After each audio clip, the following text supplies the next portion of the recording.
Welcome, everyone, to Unicorn Adventures, where fun creative professionals take a break from business and play my role-playing game.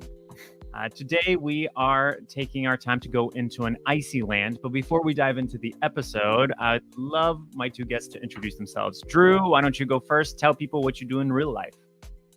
In my real life, when I'm not playing Dragos, I am a business and executive coach, and I work with clients to help them get better at leadership, get better at culture, and to remove and shatter their limits. Nice. And also take amazing photos. Oh, thank you. Yes, I try. Yeah. Andrew, what about you? What do you do in real life? In real life, I have a marketing company. I help small businesses exist online.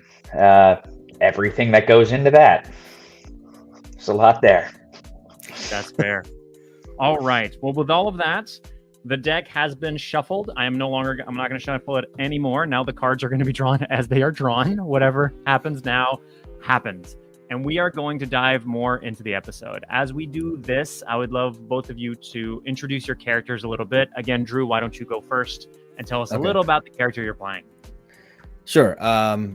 So Dragos is a wandering Ronin samurai, and he is, as you can see, patterned after Henry Cavill.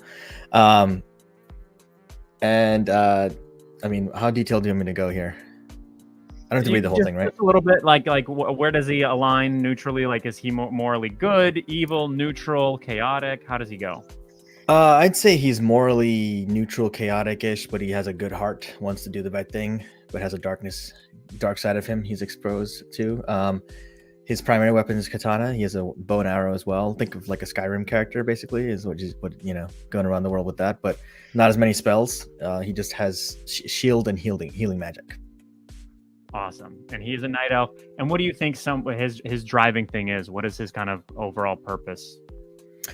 He's seen a lot of darkness in his life, and he wants to bring more light to the world, but he's also has a no BS approach to that process and doesn't always rub people the right way.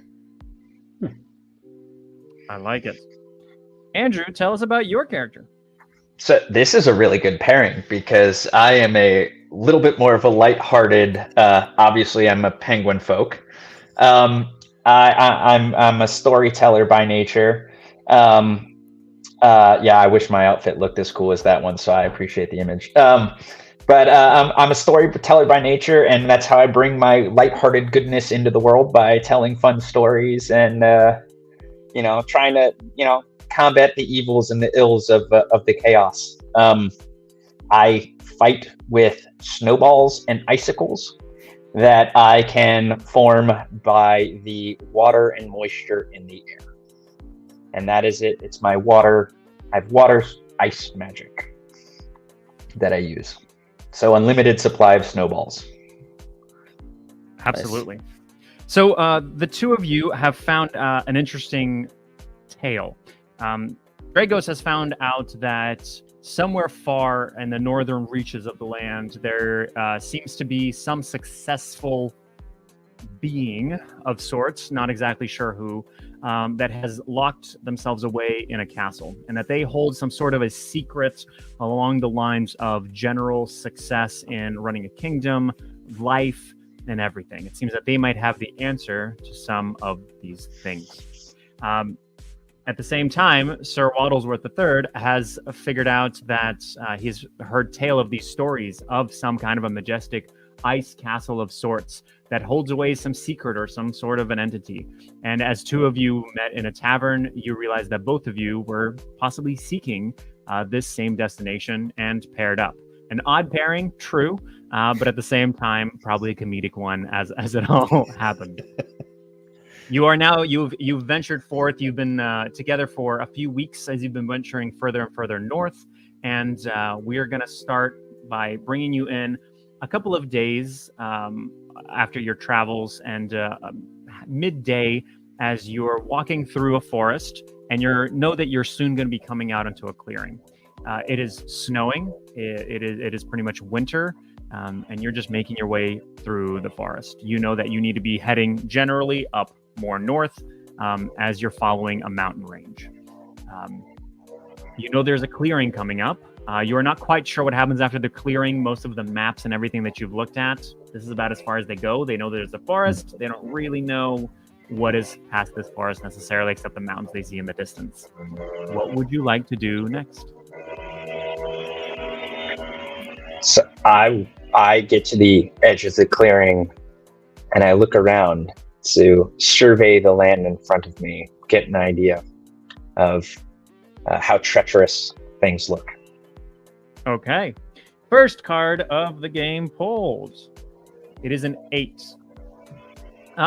When you come up to it, I can actually show you exactly what you see, since an 8 is relatively passable for that. And what you witness is a lake. You're coming out onto a lake that relatively looks like parts of it are frozen. You're seeing that kind of the mountain range here on the side. Parts of it are frozen, and there's these bigger pieces. And what you can't quite see is that further on, you can tell in the distance that there is the castle. You're seeing possibly some of the spires or something, and you're understanding there's likely not a way around this lake at this point, that the only way is somehow to get across.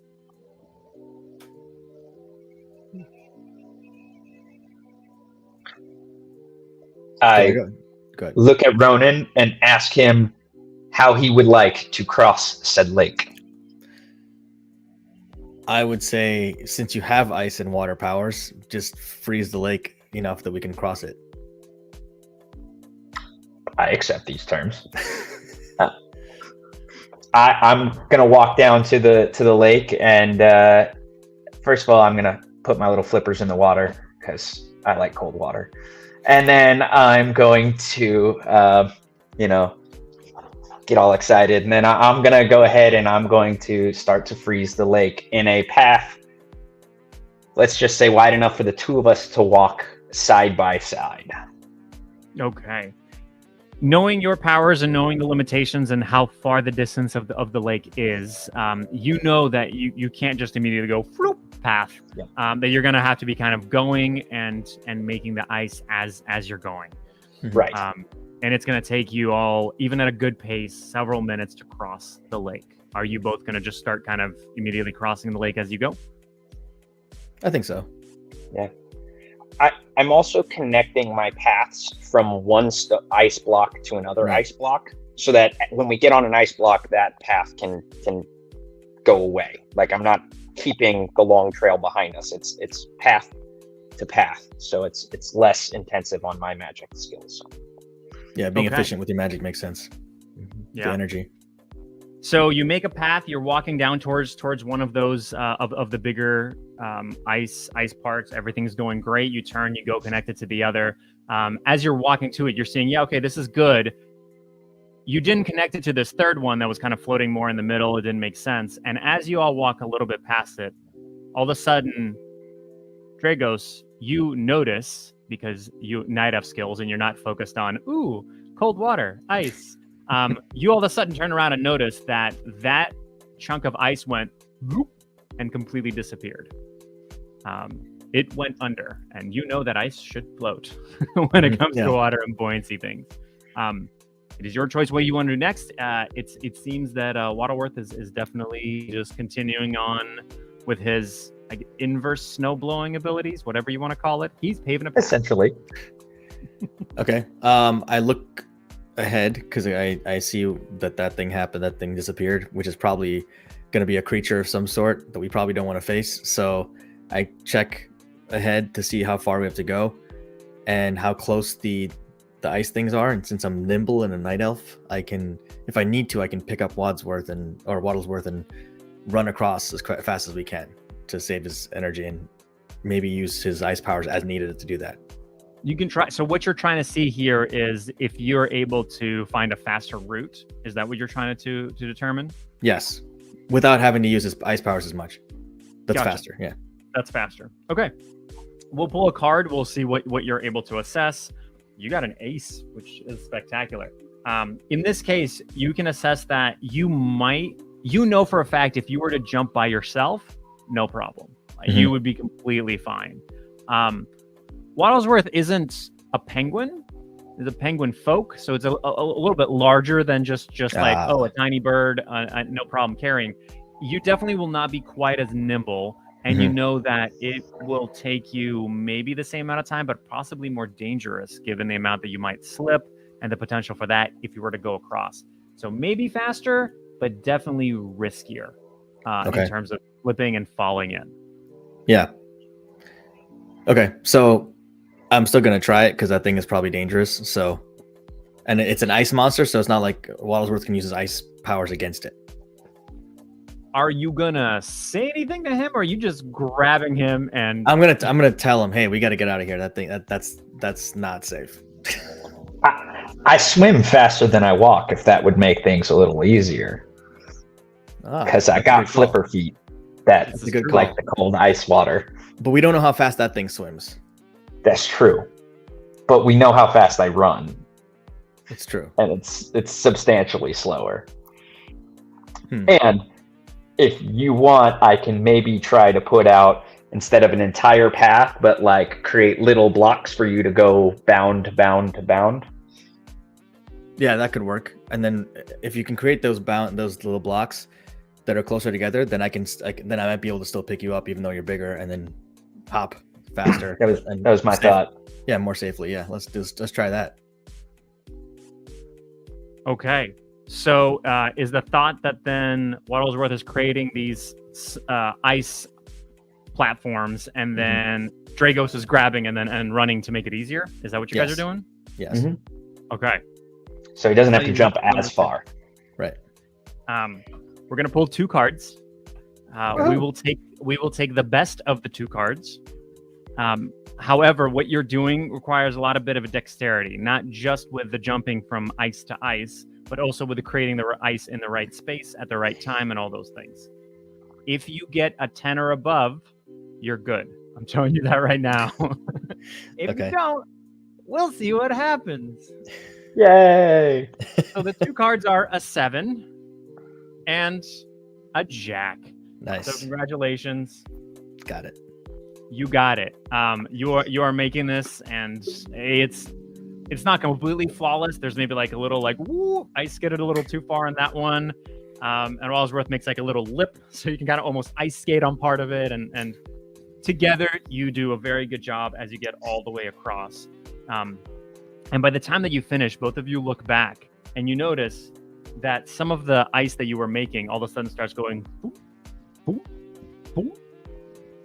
And you actually notice, and especially since you got an ace on that check, Dragos, you notice that there was actually a kind of a bluish crystalline tentacle that wraps around one of the ice blocks and just whoop, pulls it right under as well. But both of you have completely mitigated the part of the entire lake. Nice. Well done. Good teamwork. I'm going to turn around and throw a snowball at it just for fun. I'm not going to fight it. I'm just going to be like, ha! And then run away. It was too easy. I want to chuck a snowball and run. Okay. We're going to pull a card. Hopefully this is just an easy old snowball. I'm not going to tell you what any of the numbers may mean. Okay, very good. You got an ace. Sweet. Yes. You throw the snowball, it flies, and perfectly in midair, you see a little tentacle come up and whoop, catch the snowball and whoop, pull it right under. The playful nature seems to be received, and nothing's necessarily thrown at you. Yeah. Yes. I was hoping there'd be something there where I could throw an iceberg at you, but no, that didn't work out. Ace succeeds. You've crossed the lake. You're now standing at the bottom. Kind of the beginnings of a plateau, if you would. So you know that you just need to make your way slightly up further onto the hill. Doesn't seem to be rather treacherous. Do you want to continue? Do you want to look at anything else? I think I want to look for higher ground just to survey where we got to go before we move any further. You're kind of, you have to go on higher ground. There isn't really a place to. You're kind of at the bottom, like right at the end of that lake where the rest of it is higher ground. Is there anything above the plateau? There is, yeah. Above, Okay. further past the plateau is where you can see the castle because you can still see a couple of those spires. Gotcha. I think I want to just go up there and check it out, just to survey and see where we got to go. Great. All right. I'm going to pull 2 cards, one for Dragos, one for Waddlesworth, to see how well you do at climbing up this. And ironically, I'm not going to make it harder for Waddlesworth, even though he's a penguin folk. This is more of an icy terrain, so I think it'd still be easy enough. All right. So the first one is for Dragos. The other one is for Waddlesworth. Dragos, you get a 2. So you are struggling. You cannot make it up. Waddlesworth got a 9, able to make it all the way up to the top. And this, at this point, this is not very, very high, but it is like 30, 40 feet. Yeah, Dragos, you have completely failed. You keep on trying to come up and you just slip down. Kind of like a puppy or a kid that keeps on trying to go up a slide, just cannot make it. Nice. So, yeah, Waddlesworth, you just went right up and now you're staring down at Dragos. Not sure what's going on. Why? And I say, isn't the snow so much fun? I love how slippery it is. And I'm like, damn penguin folk.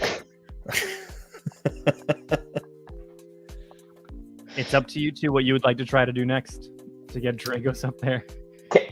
Can I build a snow mound for him to be on top of? Like, so I just basically elevate the snow underneath him. So you would like to come back down? No, like, because it's magic, I don't have to be there. So I'm I'm going to push the snow up underneath his feet so that he gets taller. Sure. Like, so he gets higher. Because if he can jump the rest of the way and he doesn't have to climb, he's a night elf. I'm assuming he's dexterous in that way. Right. Here's what I'll do. We'll see how much of a snow mound you can make. And then that will determine whether or not he needs to make another try to get up or if it's going to go all the way. And with a king, you make a snow mound that he doesn't even need to make a try. It's like perfectly like a snow elevator lift that just lifts him all the way up, and he just steps off. Nice. Dragos, it's up to you. I don't know but potentially slightly ashamed that a penguin outdid you in climbing up a plateau, but yeah, I'm my Ronin senses is pretty hurt pride wise, but it's ice, so I'm gonna chalk it up to ice. Chalk it up to ice. And you're about to kind of say something, but both of you turn around and you notice where you're actually standing. And it turns out that you're standing right at the bottom of a staircase. And this staircase is almost like it's half broken, strangely enough. Like it goes up part of the way, and then there's this giant waterfall that is crashing to it. And the castle sits pretty much in front of you. To give you more of a perspective, this is what it looks like. Where you are as it is crashing. What would you like to do? I think we can try to based on that picture, we might be able to try to climb the waterfall with the rocks there. It might be kind of slippery though with ice. I'm going to go to the top of the stairs that I can go to, like the last step before I'm in the water.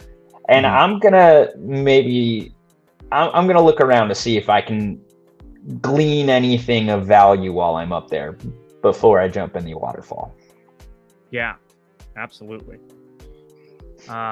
With a 3, you glean that there's water falling and you're on top of a staircase. There might be rocks around. These rocks might not be real. I can't really tell.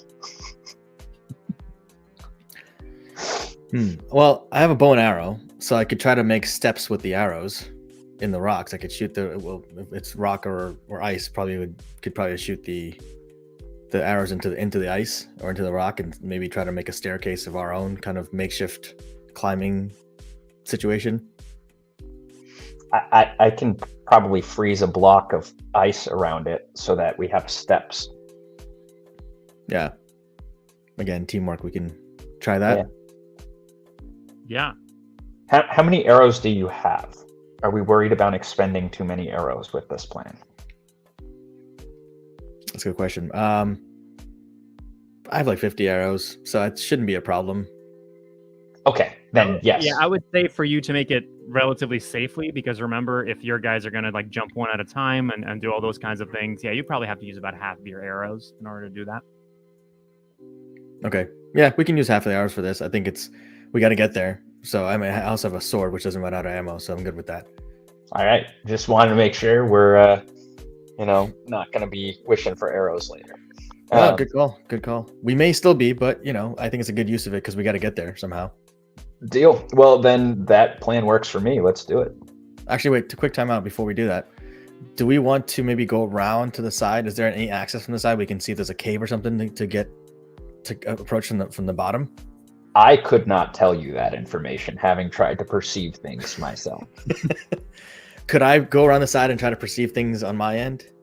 Absolutely. Is there a specific side you'd like to go to? To the right, to the left? Let's try to the right. Okay. You got a 10. With a 10, you notice that on the right-hand side doesn't seem to be much there. It seems to be just more of these cliffs. There's not as much water, but strangely, maybe more ice, which seems odd, given that the water source of a waterfall is closer to the center. But yeah, you don't see any kind of a cave. Okay. All right, let's say we go back to plan A then. I can also probably just use the ice rather than the arrows if I can elongate the ice, right? If it's like in a big thing and I can make it a little bit longer and easier to use, I could probably... So that way you keep your arrows, at least for now. I mean, if you have the energy for that, then yeah, well, let's do that. I'm sort of asking if I have the energy for that as I say it. I will tell you, realistically with this, if you're going to use ice, overall, this is very, very slippery ice. So it's one thing to go horizontally on something like that. It's very, very different to try to traverse vertically and grip and do all those kinds of things with ice. So just overall, this is going to be very difficult to succeed with. The idea being that potentially with arrows, there might be more of a hold. Right. It might be easier. But in either case, neither one of these is easy by any means. I know I didn't see anything when I was just generally passively looking around when I was at the top of the steps. Since he looked to the right, if I look to the left, am I seeing anything different? Let's take a look. So with a queen, you don't necessarily see anything different, but what you now notice as you're looking more and more around is that the water is actually hitting very close to it's potentially this waterfall that destroyed the staircase of kind of where it was going. Right. And what you're noticing as you're kind of looking through it is that it almost feels like a draft of warm air is going through that general kind of the chasm that is now created by the absence of the stairwell. And you're knowing, since you're snowball ice magic, you're very much understanding that this waterfall in all reality should be frozen. Like there shouldn't, it's odd that this water is still flowing as it is. Right. Yeah. And it's flowing a little bit strangely also from what you can tell. Okay.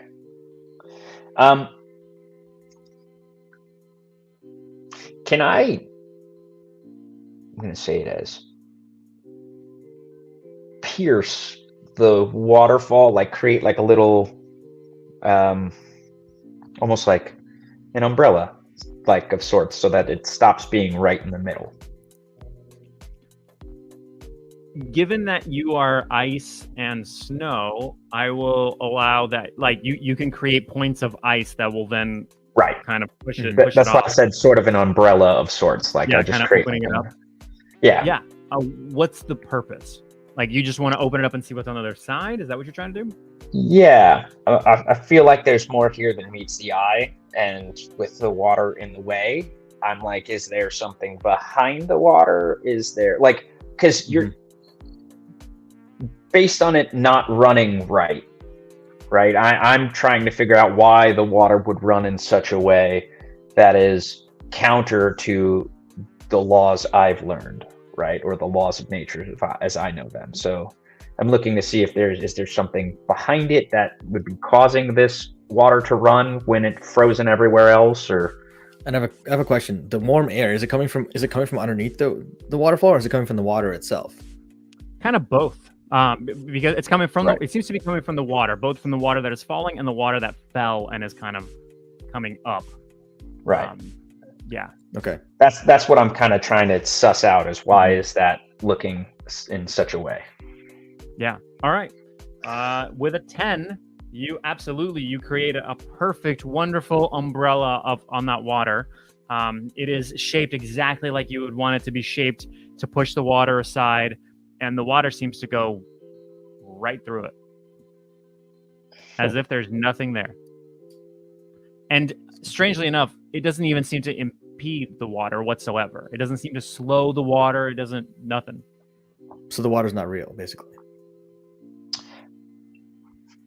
I want to take my surprisingly dexterous flippers with 5 digits and stick my hand into the water.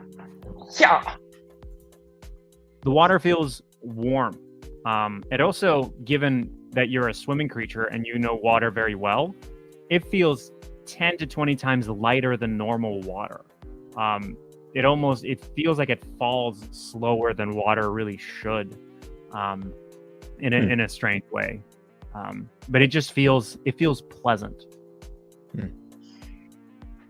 I tell Dragos that I think we might want to try jumping in.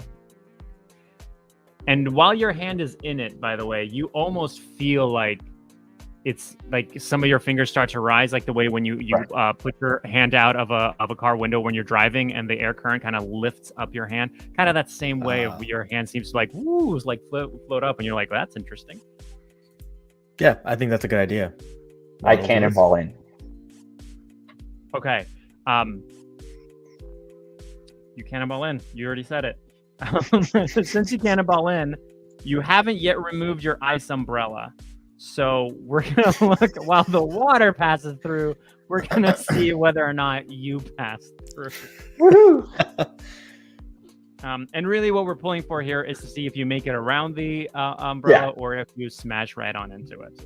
And with a 3, you very perfectly smash right into the umbrella, shattering it, but also taking a good big chunk of damage.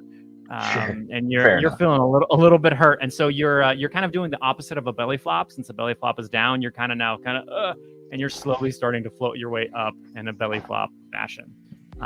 Not very quickly and not very gracefully. Dragos, what would you like to do? I'm just gonna step into the water slowly, and then see what happens. Okay. Given your elegant form of a night elf, you step in and you kind of do like a very, very rigid step in, and you're perfectly vertical, and you just float there. You actually don't seem to move much at all. Okay, so then I'll jump up, just straight upwards, and see if that momentum carries me. And what you notice is, because you so expertly, you know that if you put your arms down in order to jump up, you kind of put your arms down, they flare out just ever so slightly, giving you more surface area, and you start to lift before you even jump. And you realize that if you splay out your arms, it seems that it now starts lifting you, and you're starting to float up slowly. A couple of shards of glass, or not glass, ice kind of get on you after from the shattered ice umbrella. And you're floating up. As the two of you are floating up, you're noticing that this part of the waterfall isn't going to take you all the way. It's taking you to a kind of a lip, but it's not. There's going to be a second portion of it. You both arrived, one on your feet, the other on your belly, at the top of that first lip. You're still very much in the water, but there seems to be a second part to the waterfall that is coming up in front of you. Okay, before we go any further, I'm going to try to heal Wildworth with my magic. Okay. Let's pull a card. Probably smart. With a 2, Damn it.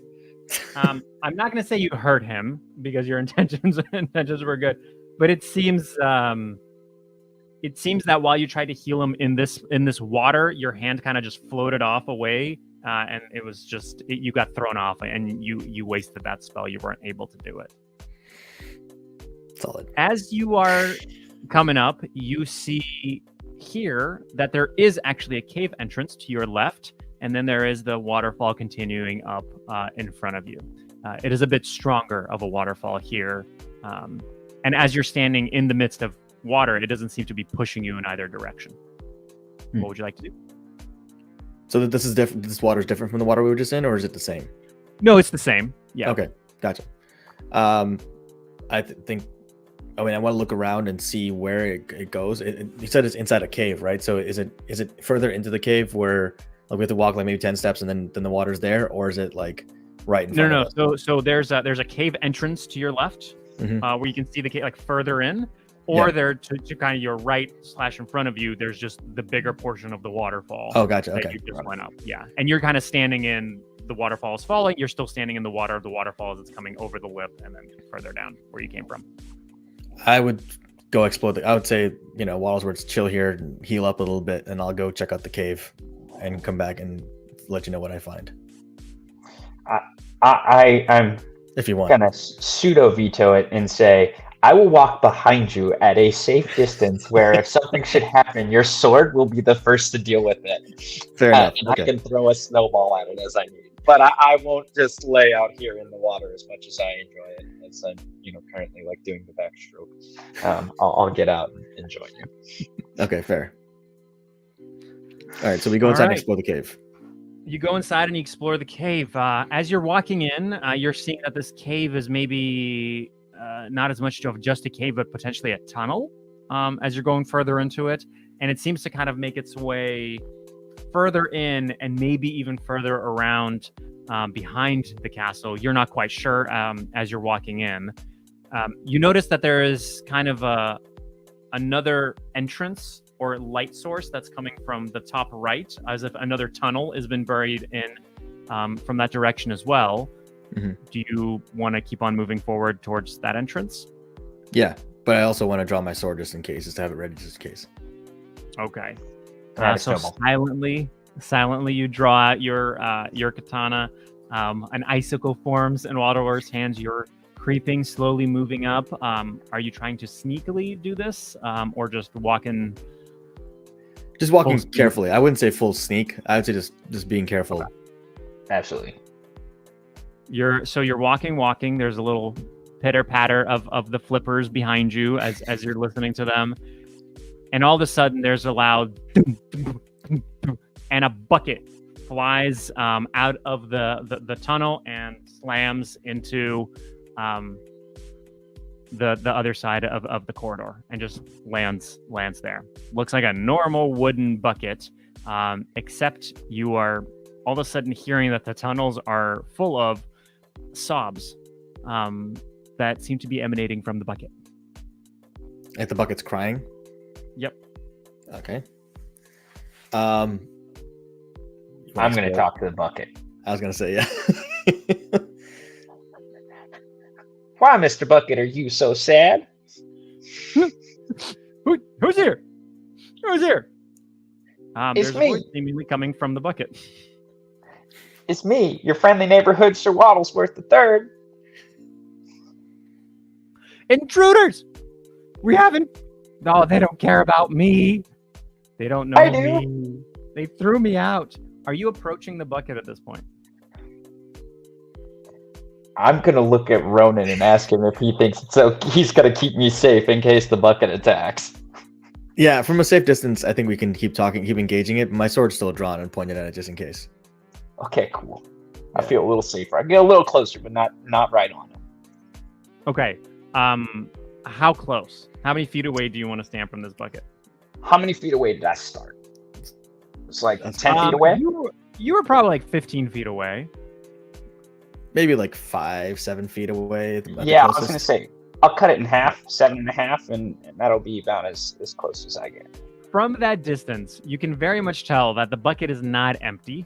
And there seems to be something yellowishly white in the bucket that seems to move every single time that you hear the sobs and say, "Intruders! I don't know Waddlesworth."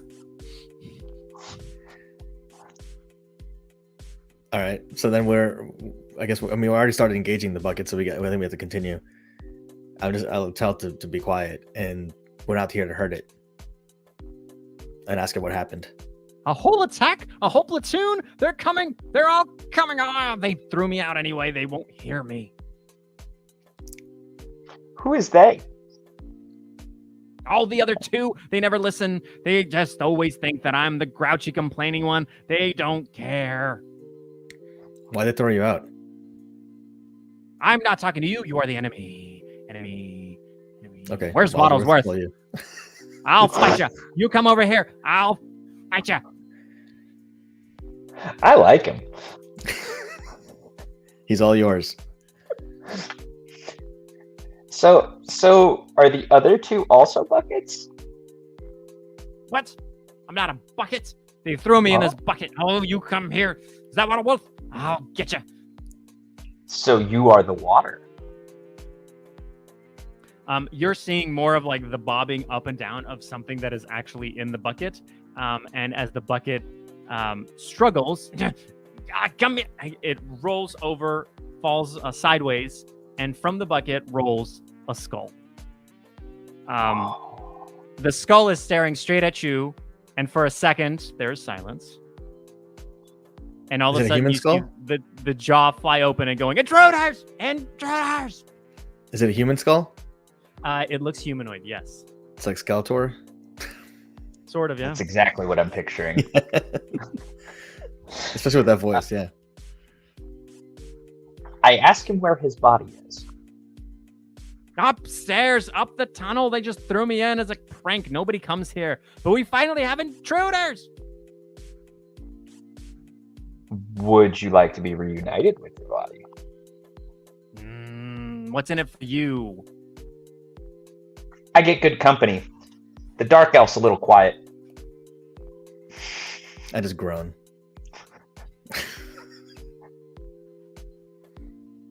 All right, fine, but no funny business. No, I would never. Is that the honest? We're gonna do a persuasion check. Well, I want to pull Wadsworth aside and ask him a question first. Oh, Fair. okay, go for it. With out of shot of the skull, so I'm gonna ask you, like, are you sure this is a good idea? I think he probably knows his way around here. And he's probably motivated to get back to his body, which is probably closer to where we want to be. He also I'm a sounds little motivated worried to we turn might us get- in. Yeah, but he doesn't sound like he loves his friends or that they love him that much. I feel like we could make a friend out of him. I feel like you can make a friend out of him, but okay.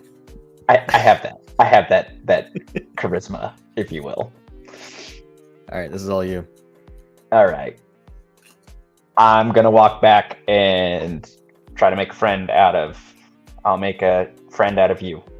Said in a Mulan Okay. way, because I'm a bard. The only correction that I'll have there is you'll waddle over to him. Of But course. yes. Of course. I don't know. I'm waddling. I think I'm walking. Yes, just walking, waddling. What's the difference? Yeah. Potato. As you waddle on over and you start talking to him and try to make him a friend, we'll make a persuasion check to make it sure it's a good idea. That is a queen. Fantastic. Okay.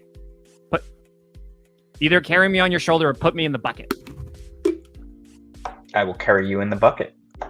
But make sure I can see. Make sure I can prop me up. Prop me up. All right. Change of plans. I'll put you on my shoulder. I kind of like the idea of a parrot on my shoulder, anyways.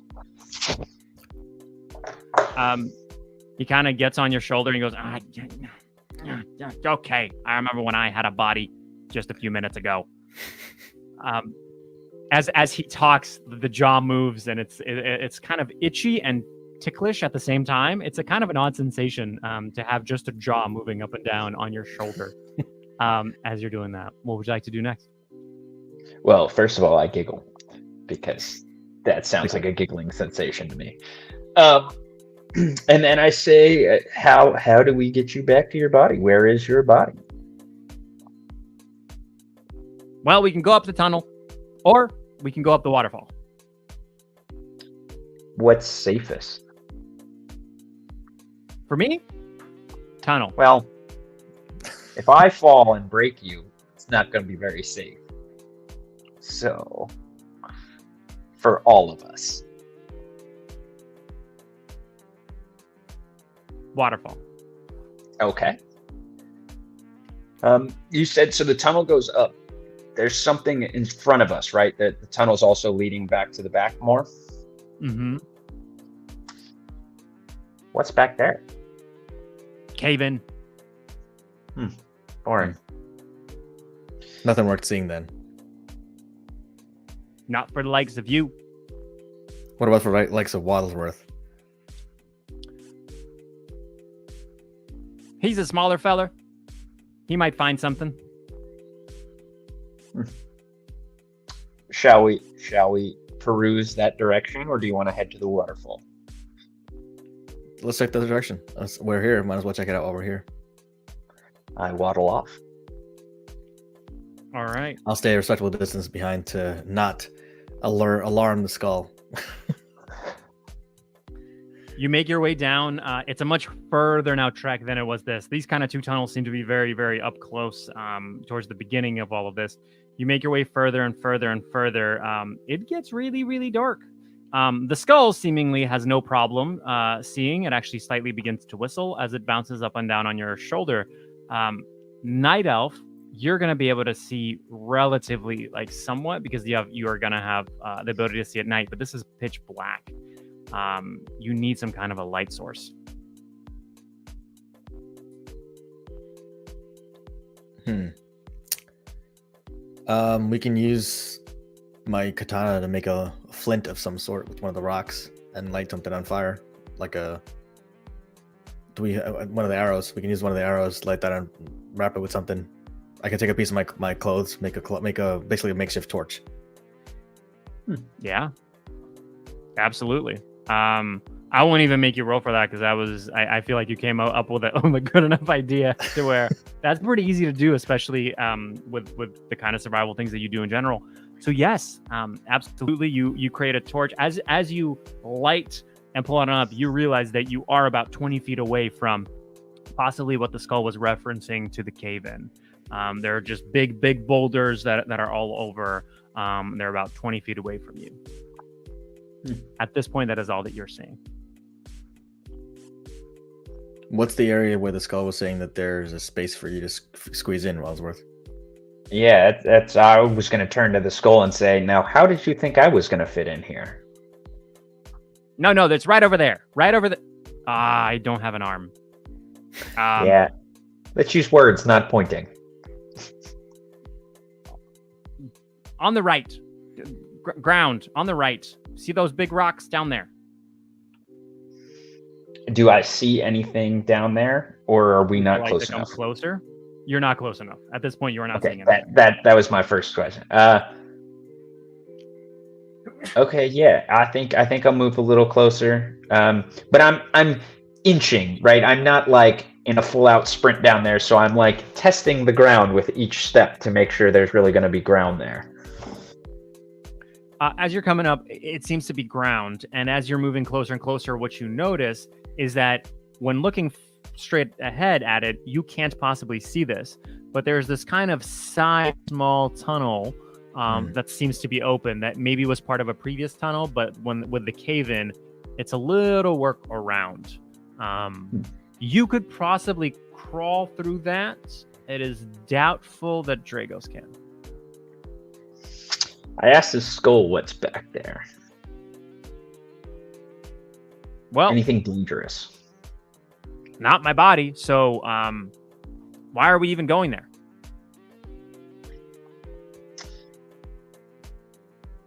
Because we like to make sure we've checked every nook and cranny before we so nothing surprises us. How about that?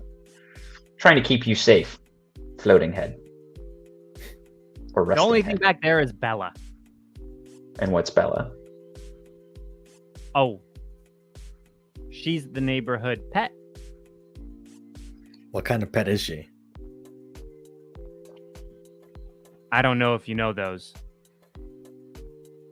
Furry? What? What species Friendly? is she? Furry species?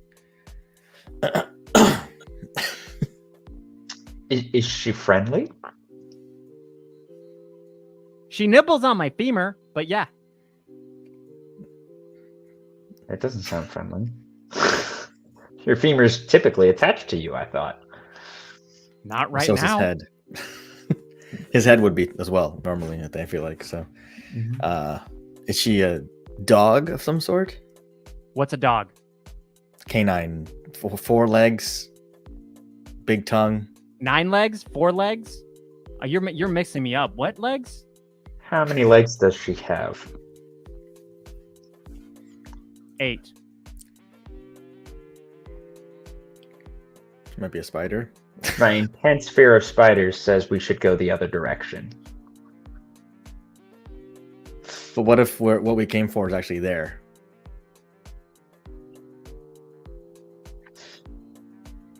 Have you been in the castle? I asked to the skull. Oh, yeah. Also, what is your name? I don't have a name. They call me 3. Okay, 3.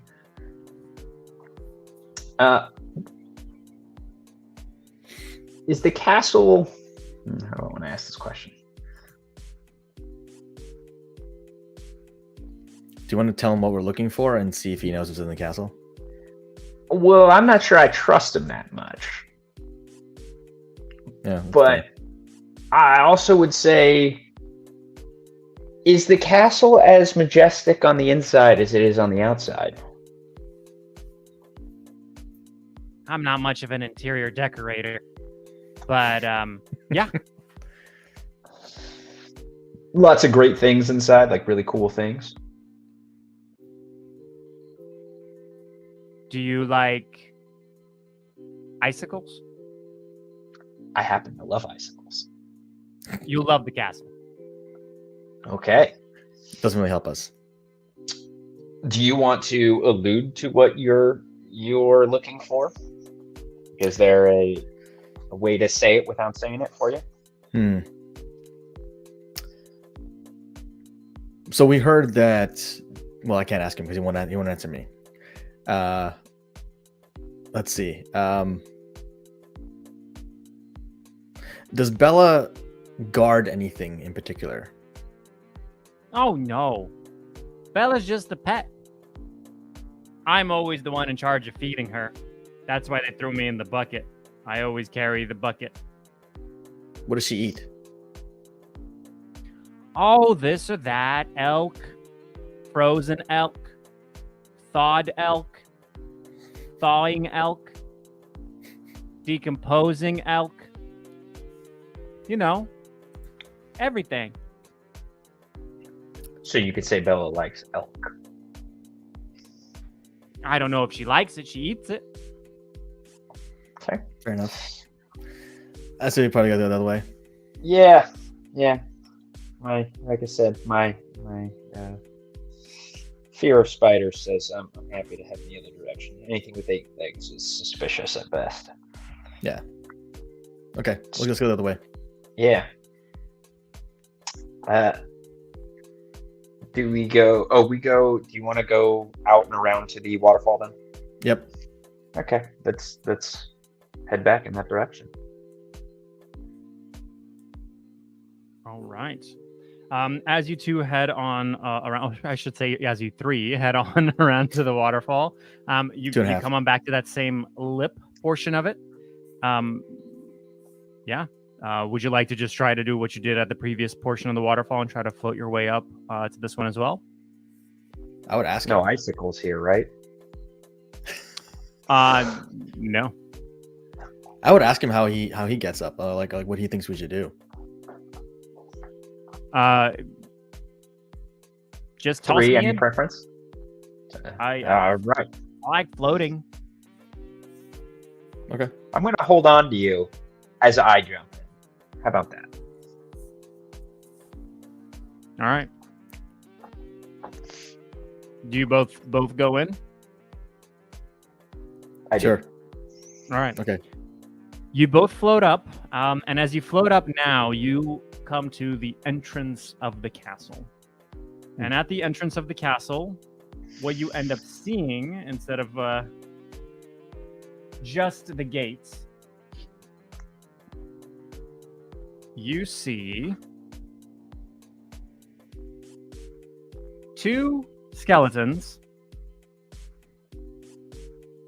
at the part of the gates.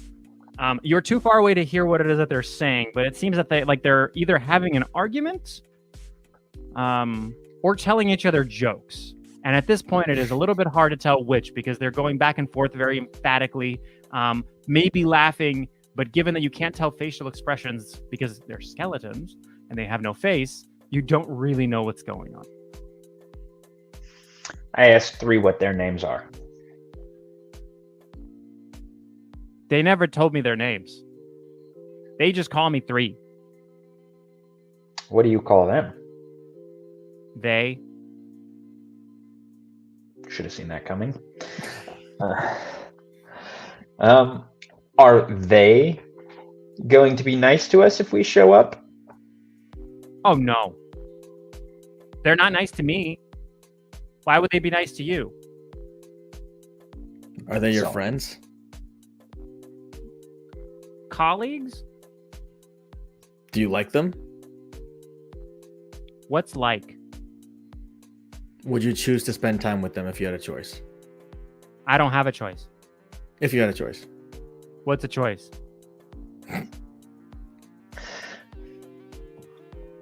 Are they going to attack us if we show up? Of course, you're intruders. But you're getting me back to my body. So until then, I will not attack you. Fair enough. What do you think, Ronan? So we have 2 options the way I see it. We either approach stealthily and try to take them out, or we approach head on, slowly, directly approach them and see what happens.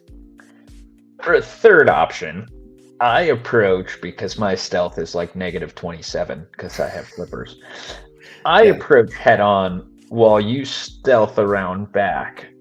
And then that way, if they are dangerous, you're behind them to attack and save my poor penguin folk butt. My feathers would appreciate that. I don't know if I fully trust 3 to allow us to be stealth. 3, if something happens to me, I will make sure you do not get back to your body. Are we clear on this? Mutually assured destruction. I don't like that. What if I bite you right now? Then I will make sure to bury you under the snow so deep that nobody can hear you. Nobody hears me anyway. I'll punt your head off the cliff.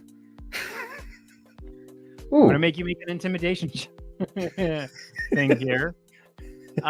With a queen, if a skeleton skull could shake and quiver with fright, that is exactly what happens, to whatever degree you can imagine that it happens.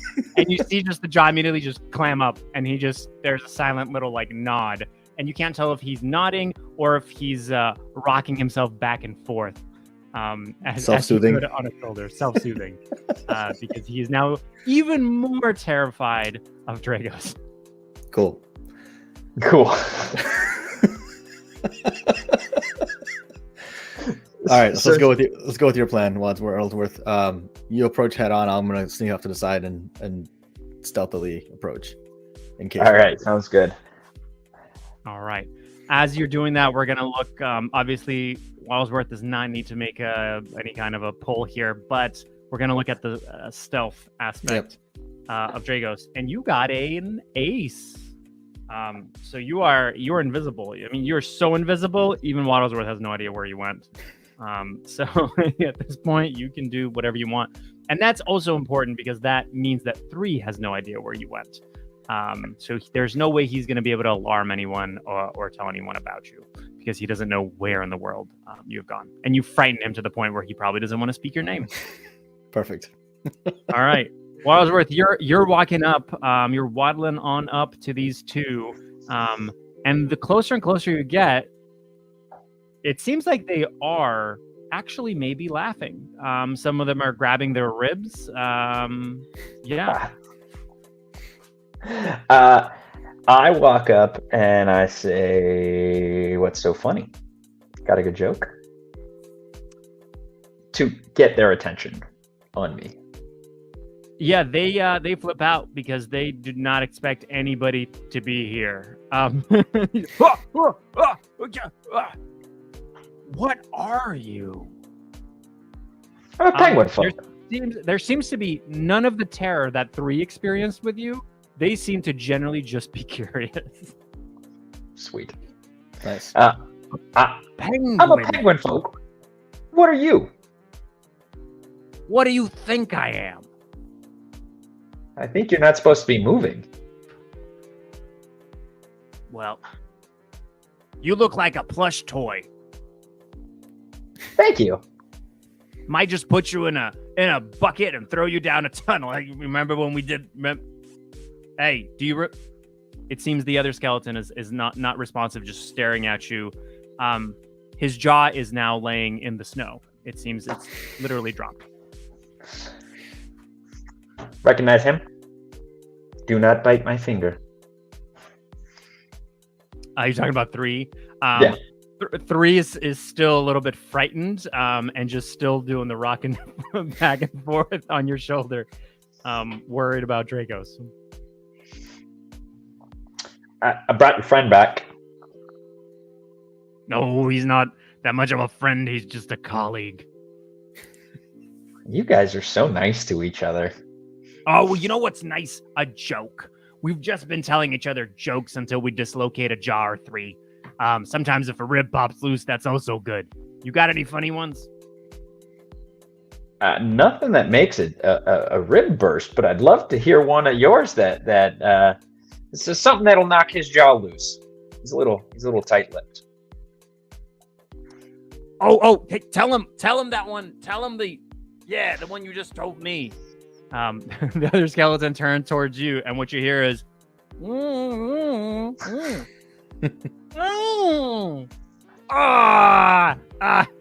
Three also starts to his teeth start to chatter as you recognize that might be laughter. As much as 3 can laugh, as his teeth chatter a little bit. It seems that you just heard a very good joke, except that it was delivered by somebody that does not have a jaw. Does it usually help when your jaw's attached?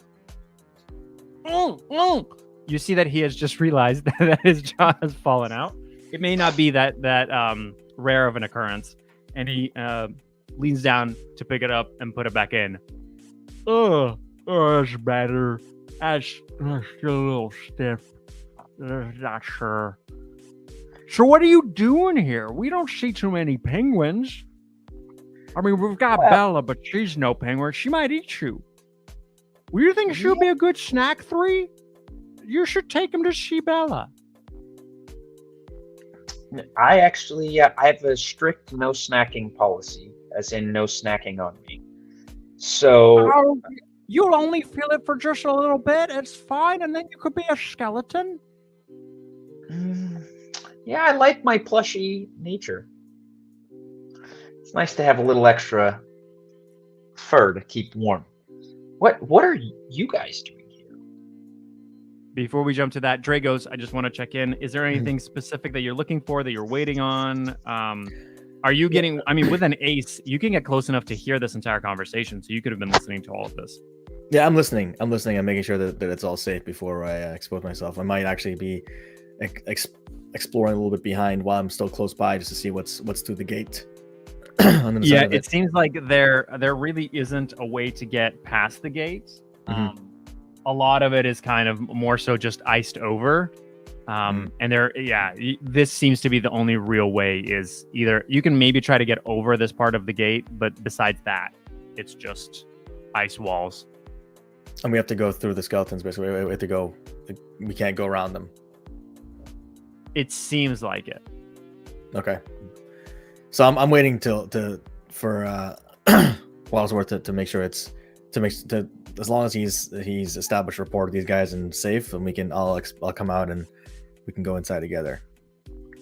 So I'm gonna ask them pretty much point blank, like what are you doing here, and will you join us into the castle?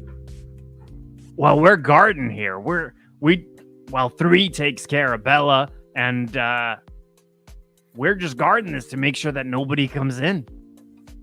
Why? It's a Why bit is lonely. nobody allowed in?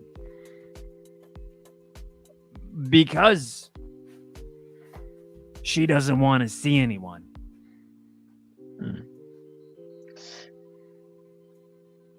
In the meantime, where is his? Well, everything other than his head. Ah! Ha! And you see the other skeleton roll back with laughter. His jaw falls again. We buried it in the back, further there. Bella's gonna probably be playing with the rest of it. She loves biting on his femurs. Wow, you must have delicious femurs. I said that to 3. Okay, well, can I reunite? He looks at you ever so slightly offended, as if he thought you were the only one in this entire discussion that was on his side, and now maybe you're not.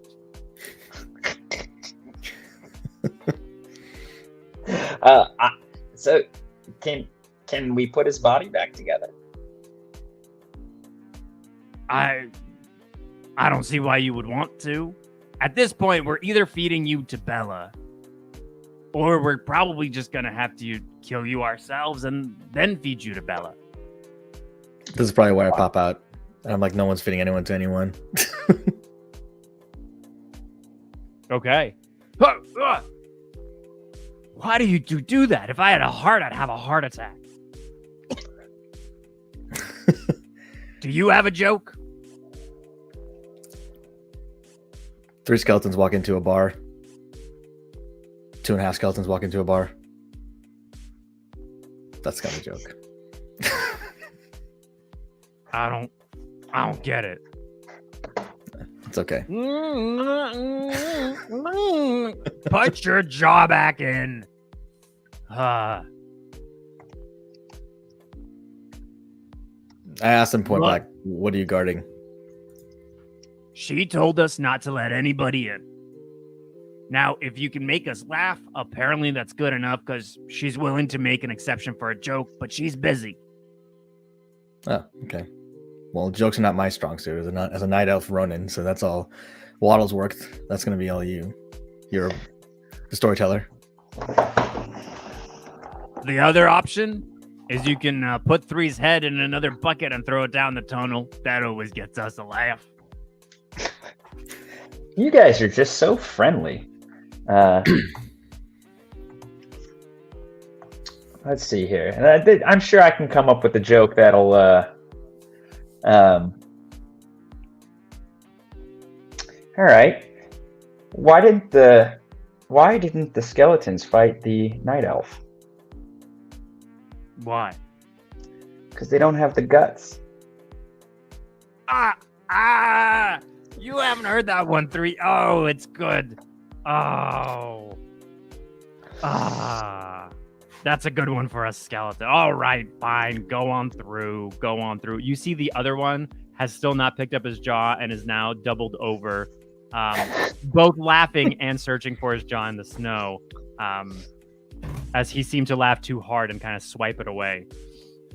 Nice. As we walk by, I pick up his jaw and give it to him nonchalantly and keep walking. Thank you. I'm still so stiff. I asked 3 if he wants to be returned back to his colleagues. As you're asking him, the other one goes like, "Now, if you would leave his head here, he's not allowed inside. He's only allowed to see Bella." Sorry, 3. I guess you're back with your colleagues. Don't God.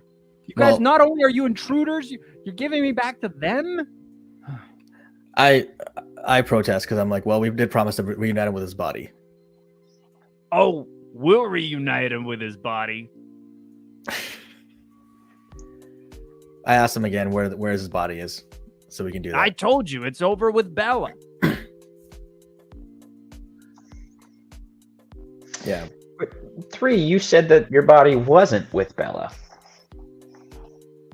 Well, they took my head off, and they could have done anything with my body at this point. Well, it sounds like in order for you to be reunited, you have to be returned to Bella then. Well, take me to So- Bella. So we're gonna let them take you down to Bella, so that you're safe. All right, you hand off the skeleton, head back to the other two, and you make your way into the castle. As you go in, you realize that 3 told the absolute truth, and the corridors, the hallways, everything as you walk into the castle, it is truly covered with icicles. It is just completely encapsulated, and you're not sure if this is part of the decor, what to do. It seems that there's nothing else here. There's some light that's coming in from the outside that you can see. But yeah, you're now standing in this long corridor with only one way through. Can I try to heal him again? Is he still hurt from before, or is he healed by now? No, I mean, he's still hurt. You can try to heal him again, sure. Yeah, let's do that. With a Jack, you have completely you've healed him. He seems to be a little bit more restored, and of course, his spirit is ever so invigorated by making a couple skeletons laugh, and that's always a plus. Always a good thing. Absolutely. Do I? It's just walls and a corridor, right? There's nothing. I'm gonna say wonky going on in the background. Let's see what you see.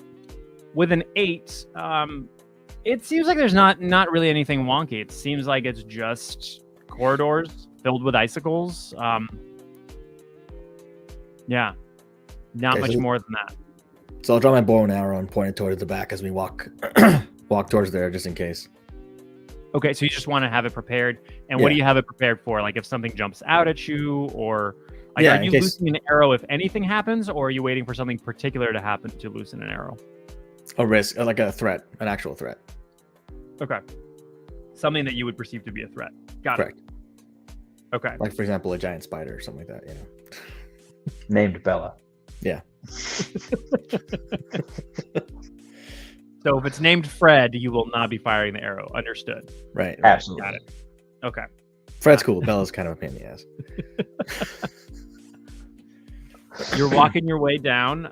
You keep walking, and you notice, as you keep going, that these icicles inside all of them that you couldn't tell from afar before are little plants, little ivies, little vines that seem to have been completely frozen. And that's very interesting because the vast majority of everything else you've traversed so far today, not a whole lot of greenery, not a whole lot of plant life. More so just ice and rock and desolate. You keep on moving forward, and you're seeing that there's this opening, there's this doorway, and kind of from afar, you haven't gotten to the doorway quite yet, you're noticing that it opens up into a larger chamber, potentially some kind of a throne room. There doesn't seem to be any other corridors, anything like that. Do you still continue on? I asked Ronan if he recognizes the plants. Do I recognize the plant, Stefan? Let's see. All right, with a Jack, you recognize them as generally normal plants that appear further down south. But interestingly enough, given that you are a night elf, you notice that some of these are flowers and vines that may be a little bit more native to elven tribes and elven cultures. And from the very little that you know about druids, because you yourself are not a druid, but given that a lot of elves really interact a lot with nature, this seems like potentially the work of maybe an elf trained druid. Not sure. Does this fit what you thought you were going to find when you got in here? I don't think so. I mean, not based on what we heard from 3 and the other 2. Yeah. I'm To gonna. remind you, the thing that you were coming here to find also is that you knew that somebody has found seemingly the answer to some of these important things about life, important things about focus and all that. That is what you're on the search for. Yeah, I don't know that I originally thought it was going to come from a druid. So Mhm. that's why I was asking. I was like, Mm-hmm. I thought it might be more of an elven or a wizard.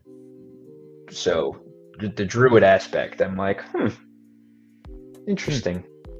Yeah, I think it's interesting that it's because druids are more normal people. Like they're more like average Joe type person. That's how that's I think the general understanding. So okay, so I'm gonna ready. I'm actually gonna reach up, grab an icicle, and hold it like this as we keep walking forward, just in case I need to loose. Are you generating your own icicle, or are you grabbing one of the ones that is around?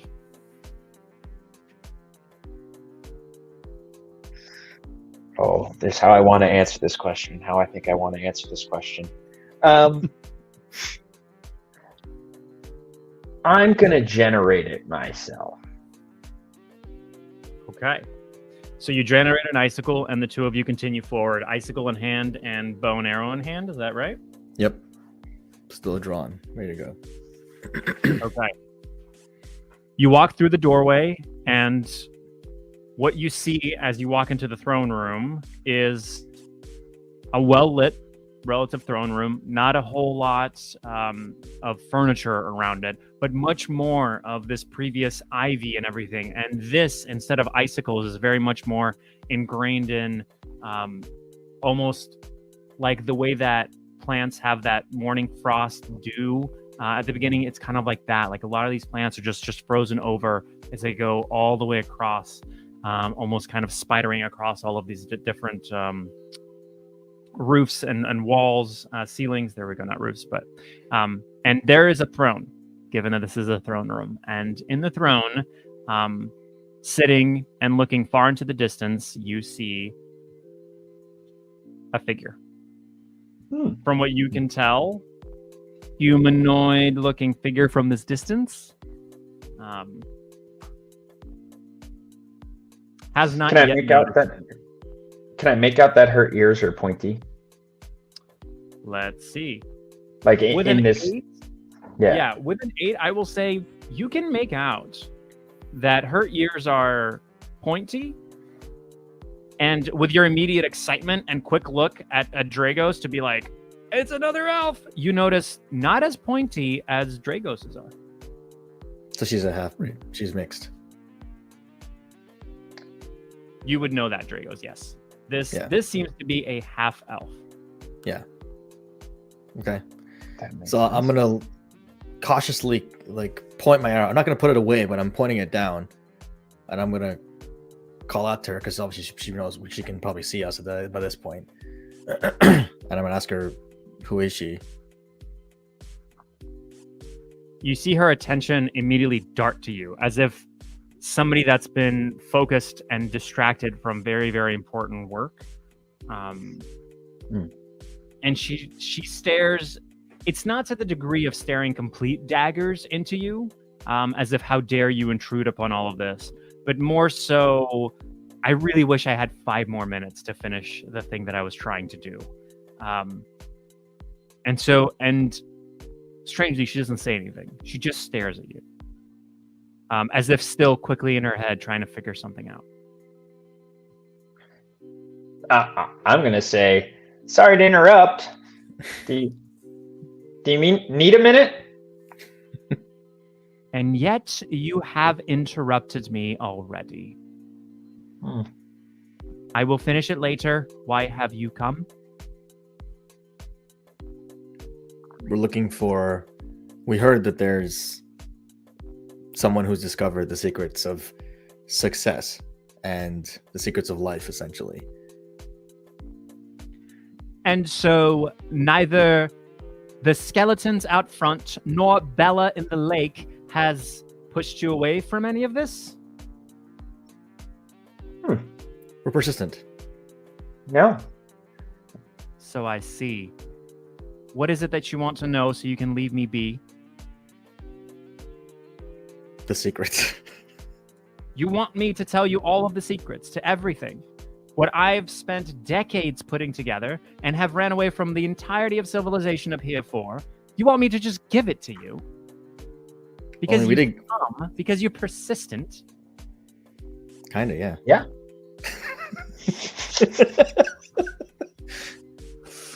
All right, we're gonna do a persuasion check. There's so many ways this could go. With a 7, I think not.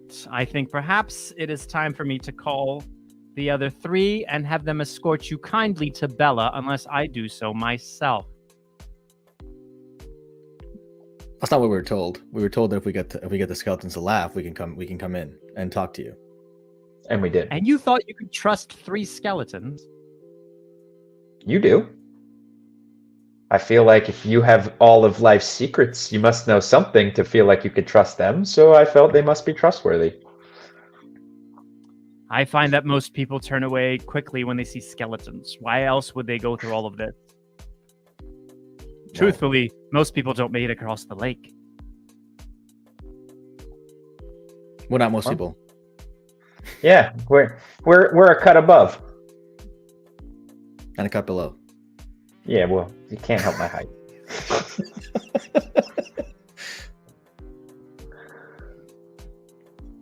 I will tell you part of my secret. And if you can figure out what I have found after I figured that, then I will tell you the remainder. So The first piece of what I understood was that I cannot control everything. And because I could not control everything, I understood that I need to figure out what I could control. Because all of the plants that I have been taught to move would eventually die.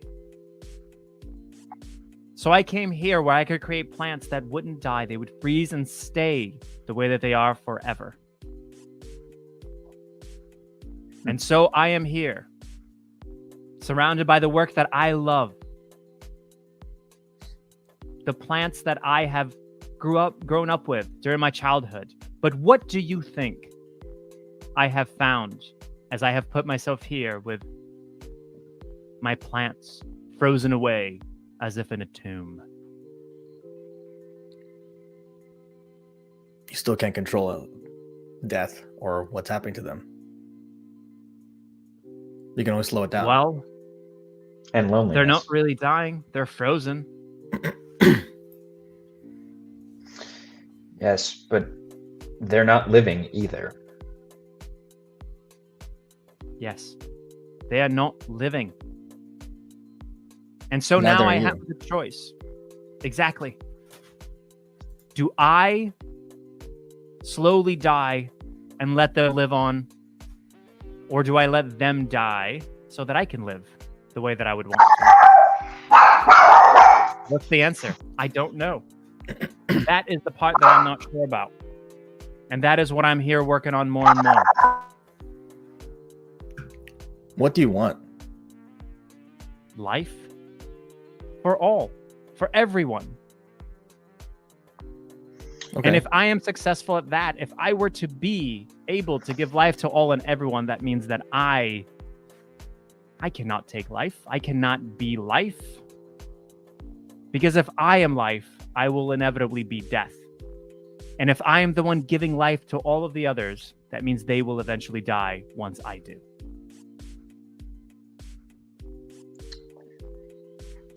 But if you're not true to yourself and not true to who you are, then what is the benefit of living?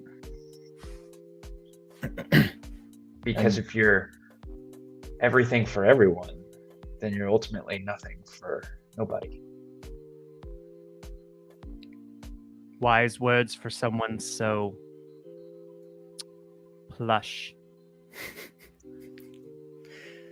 Plus, if you're restricting these things to be stuck in ice and restricting yourself to stay here with them, what's the quality of life? What are you really living?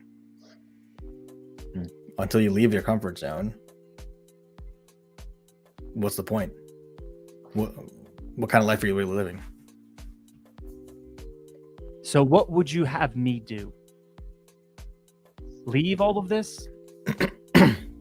There are species of plants here that exist nowhere else because they have since died. This is the only thing keeping them from finally dying. They may not be living, but at least they have not yet died. Well, without death, what's the point of life? What's the value of life? The reason that life is valuable is because you can lose it. And how many lives have you taken? Too many. Enough that I know the value of it. If I leave here, I take the life of every single plant here. You take them with you and plant them anew. And watch them die and get reborn and die and get reborn and have my heart torn apart again and again? Is that truly life? Isn't it better to feel than to be holed up, sequestered from feeling anything? I mean, part of life is death, as you said, and part of that is joy and love and all of the great emotions that come with living. And you would put them all away so that you could not feel pain? So what would you have me do? Come back to civilization. Live your life. Let the plants be free to live theirs. Go through the cycle that they need to be in. Whether that's birth, death, rebirth, whatever cycle that is. That's their cycle to live. And yours is yours to live. You can't control anything but you.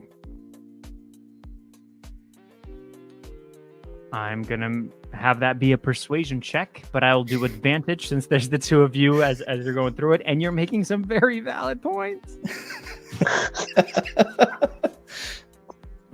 So the first card is a 5, and as a reminder, we're going to take the higher of the two.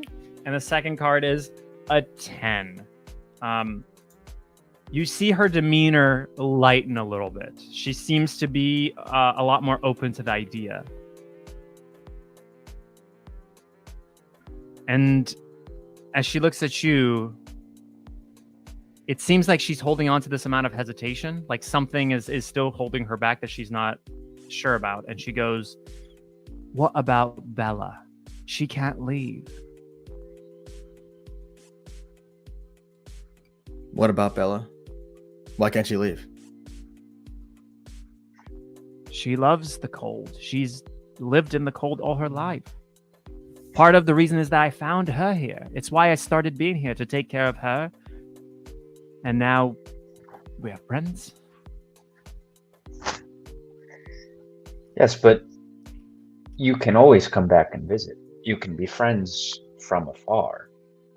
Locking yourself up here to be with her limits your ability to be with everyone else. And it's her choice if she wants to stay or go. If she wants to find cold elsewhere, she can. If she wants to stay here and live this life and chew on Three's bones, then, you know, let her be happy doing what makes her happy. Poor Three. And you said you found her here, so she was already here, living without you before you got here. I will have you, since you both said it, I will have you do another persuasion here. Again, I'll give you 2 cards. The first one is, again, a 5. Awesome. The other one's a 9. So she's a little bit unsure. But it seems that you have to a degree have convinced her. Very well. I will gather up the plants that I can that need to be taken further south. And I will go with you. I know that I can only carry half of the plants that I wish to take, and the other half will die. Would you like to choose which half lives? Well, can we help you carry some? You can, but some of them are sustained with magic. It wouldn't matter if we had a horse carrying them. Like I need maybe to ice touch it. magic? You can certainly try. It's my favorite answer. Why don't we try? Yeah. And I would ask you this.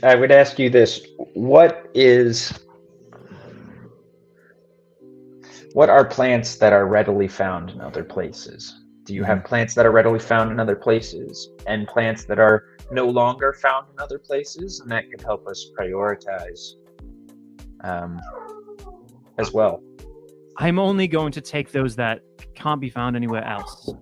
But out of those, I truly can only take half of them, maybe a bit more. If we freeze them, you might be able to take them further, but these even require my attention daily. So we would have to be traveling together for the entirety of the journey so I can tend to them as we go. That works for me. I like people. And I tolerate them. he's much All nicer right. than he seems, I promise. So what's going to happen here is as you all start talking and she starts showing it to you, you find out that she was trained as a druid. And as she came up here, she befriended Bella, and who you still have not figured out what she really is, and has learned some amount of ice magic to be able to preserve these plants. She's by no means a full-on necessarily wizard. She is much more of a druid and cares far more about the plants and life as it is. So she's going to try to teach Waddleworth some of this ice stuff from the aspect of a druid trying to teach ice magic to a penguin folk. So with all Question. that, go ahead. Question. Yeah. Can I heal them, the plants, with my magic? No, the Okay. type of healing that you do is very much more animal based, Okay. with the kind of background that you have, because you don't really have a druid background or Sure. a botanical background. Yeah. So, Okay. Valid. But I know water. you do know water. What's her name, by the way? We haven't heard that yet. We haven't asked her name yet. You have not asked her name yet. Yeah. Her name is Jessie. Jessie. Okay. Jessie. I'm also going to ask Jesse, what is Bella? What is Bella? Mhm. Oh, Yeah. Did you not see Bella as you came past the lake? She loves to play with some of the ice. Oh, awesome. Yeah, we didn't see her really. We saw like an I arm. played catch of with her. He did play catch with her. Oh, Bella is she's a little species of ice crystalline kraken. And there is a large aquifer under the entire castle that actually comes up further in the back, so she's able to swim between the castle and the lake. And if you ever see her coming out of the water, the way that the ice crystals formulate all around her tentacles, it's fantastic. It looks like almost like fur, but made out of crystals. It's quite incredible. Sounds like beautiful. On that, Jesse is going to try to teach you this version specifically of ice magic. Sweet. That is a 3.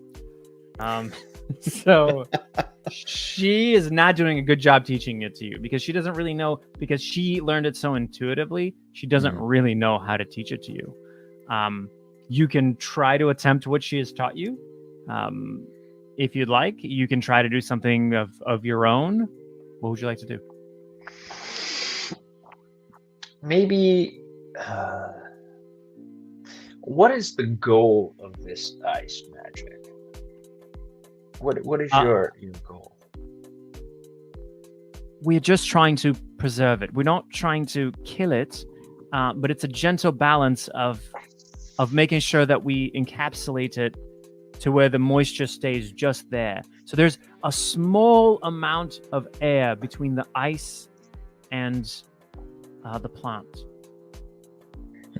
I think I could pull that off. Gotta make like a I have an idea. yeah. What if I make a shield around the plant as he's freezing it to make an air pocket, and then take a shield away after it's frozen?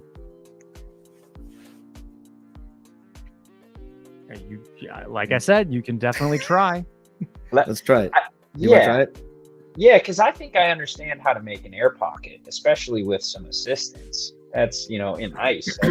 I make icicles all the time. Certainly played with their different forms. I will let you two pull 2 cards, and we will do the the better one of the two, since both of you are doing it. Yay! Nice. The first card, oh, you were so lucky. The first card is a 2, Oh, that was which good. is the worst card. Yep. Hopefully the other one is better than a 2. Oh yeah, it is a king. Nice. Um, Solid. Great. so while you may initially kind of falter and not sure, and who goes first and how, and then you perfectly create that right amount of air with the shield, and then when the shield is taken away, the way the ice forms in it, Jesse is just kind of staring in awe, because it's so incredible that, given her explanation, you were able to do anything at all with with what happened. You quickly go down. I want to also say, yeah, go ahead. to her, I told you we were persistent. Apparently so. Please help me with the rest. It will take you about 2 or 3 hours to finish off the rest of the ones that she is not able to do. Okay. Let's do Yeah. it. Yeah. All right. You go through it, you do it, and now you know that in order to keep your concentration on a lot of this ice and making sure that it's up, so it's not, you just don't leave it as if it's an ice cube. It needs to be constantly maintained. Waddlesworth, you're going to be able to carry it. However, your speed is going to be drastically reduced, and you can only use one hand. And you know that Dragos cannot carry the rest of that stuff. But it seems that Jessie has packed up everything that she needs to. You are ready for your journey back. Are you making your way straight on out? I have a question. If Jesse's friends with Bella, could Bella help us carry stuff out? Because she sounds pretty huge. Oh, I don't know how the plants will do being underwater for so long. Bella's really...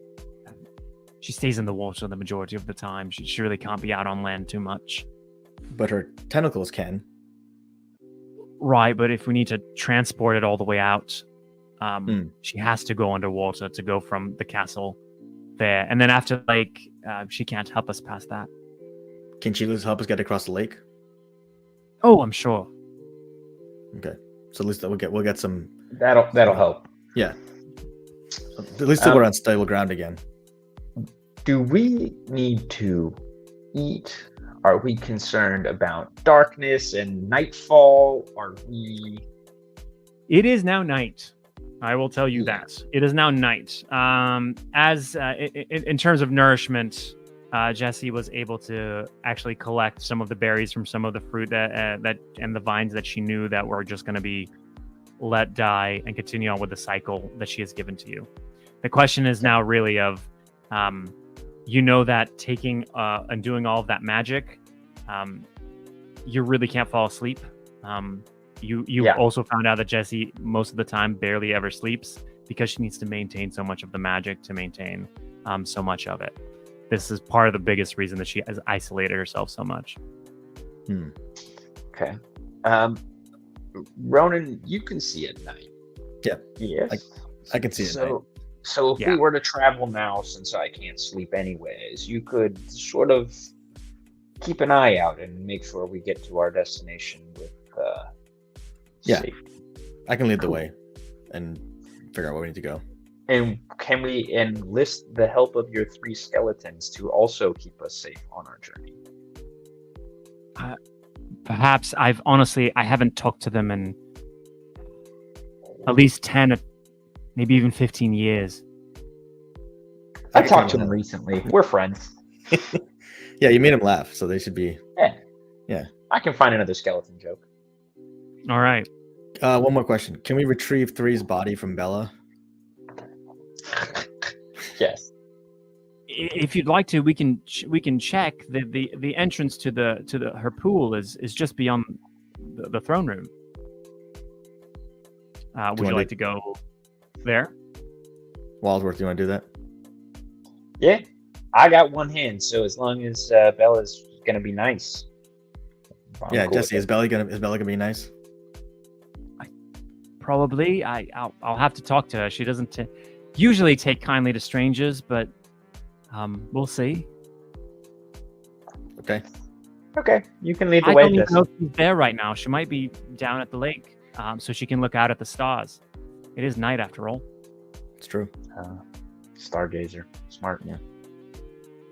Well, if she's not there, then Three's body is there, so we can grab. Correct. We're gonna have you run and grab his bones. Yep. So we can reunite them. You go to the pool, and as much as you search, you don't go into the water, but everywhere else that you're searching, you don't find any kind of a skeleton or anything. Perfect. Well, we tried. Yeah, I say let's go back towards the front. I also have a feeling, Jesse, that they will listen to you when you say to return his bones. Yeah, All right. if nothing else, they're loyal. Yeah. You make your way through the throne room. You're actually seeing that some of the vines that were adorning the walls and the ceiling are beginning to melt and to kind of bring a little bit more to life, like they're being defrosted in a way.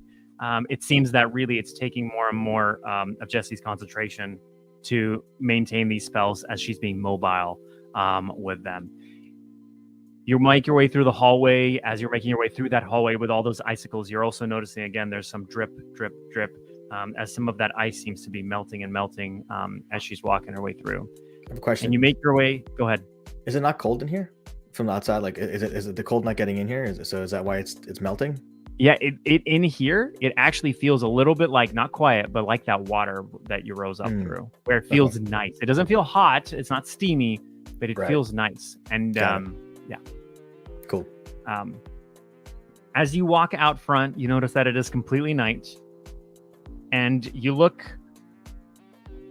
at the gates. The gates are open, and there's 3 skeletons, full bodies, full skeletons, standing hunched over, not moving. I'll approach because you can't move as fast. So I'll Yeah, I approach. was gonna say I'm moving at half speed, so yeah. I'll approach him and katana drawing just in case. Just have it by my side and check on him, and maybe like call up for 3. Are you just calling 3, or what are you doing? I'll say 3. Are you there? You kind of there's a little bit of a pause, and then you see kind of like a turn of all 3 of them, and almost like a little bit of snow. You can see this perfectly. The other 2 cannot see this nearly as well. As if some accumulated snow falls off of them, as if they've been standing there for several hours with a little bit of snow falling on them that's collected. They turn around and look at you, and you can immediately tell they look like the skeletons that you interacted with, but they are not acting like them. And they're coming at you like every other possible skeleton you've ever encountered in your days. Okay. All right. So I'm gonna have to take him down. Okay. What would you like to do? Katana? Katana.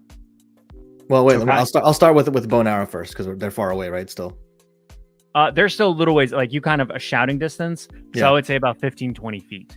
Okay, I'll start with the bow and arrow, and then if that fails, then I'll go to katana. Okay. We'll see. I'm going to actually pull 2 cards, and we're going to take the lowest out of the 2 cards Okay. because they're hollow. So Right. bow and arrow isn't going to do a whole lot. If I aim for the skull, then it'll work. If you aim for the skull, like you could hit, but you really have to be sure, because otherwise Yeah. an arrow can go right through them and do nothing to them because they're skeletons. True. And with a 5 and a 6, you unfortunately you miss. Yeah. So with and in this case we're taking the lower, so we would take the 5. Right.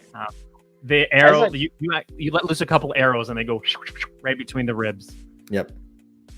I'm gonna ask Jesse why they're acting so strange, because I can now see that they're like, I watched him loose arrows, so I'm gonna kind of, why are they not on our side? I don't know. I've never interacted with them at night. Things here do change at night sometimes. I know that the way that Bella moves, she's always talking about how a lot of the creatures in the water act different at night as well.